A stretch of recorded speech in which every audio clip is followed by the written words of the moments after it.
Ustaz, ada segelintir orang Islam yang tidak solat tetapi berpuasa. Sahkah puasa saya, Ustaz? Ini pun banyak juga orang tanya dan memang banyak pun berlaku. Zaman sekarang ni ada orang yang puasa sebab dia seronok, teruja, excited nak puasa. Masuk bulan Ramadan je dia nak puasa.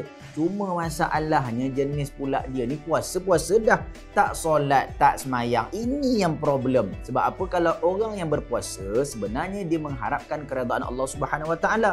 Bagus dah. Dia nak datangkan rasa taat, dia nak datangkan rasa perhambaan diri dia kepada Allah. Cuma kena ingat, perkara pertama yang Allah Ta'ala akan tanya kepada dia esok di hari akhirat apa dia? Bukan duit kita, bukan berapa banyak isteri kita, tapi tentang solat kita. Solat ni benda yang paling asas, benda yang paling utama. As-salatu imaduddin. Solat itu tiang agama. Kalau tak semayang, jatuh ranap, runtuh, musnah rumah kita. Macam tu juga bila kita dah nak berpuasa, kita pastikan segala amalan-amalan dan ibadat fardu kita kena kerjakan. Baik, apa hukumnya?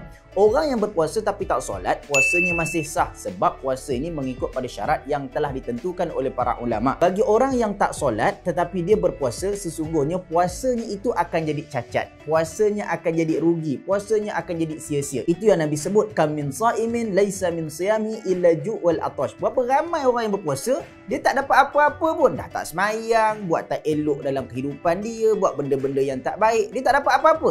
Kecuali dia hanya dapat apa? Lapar dan dahaga.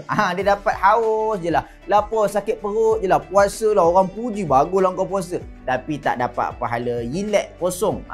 Kan? Tak ada apa pun yang dia dapat. Jadi, bila mana kita masuk dalam bulan Ramadan, akak-akak yang dirahmati Allah, kita kena pastikan yang kita juga kena memastikan kesempurnaan dalam solat kita. Kena semayang awal waktu. Lagi elok semayang jemaah. Barulah puasa kita akan mendapat rahmat dan diterima oleh Allah Subhanahu Wa Taala. Jadi apa lagi? Perkemaskan solat kita dan berpuasalah dengan sebaik-baiknya dalam bulan Ramadan.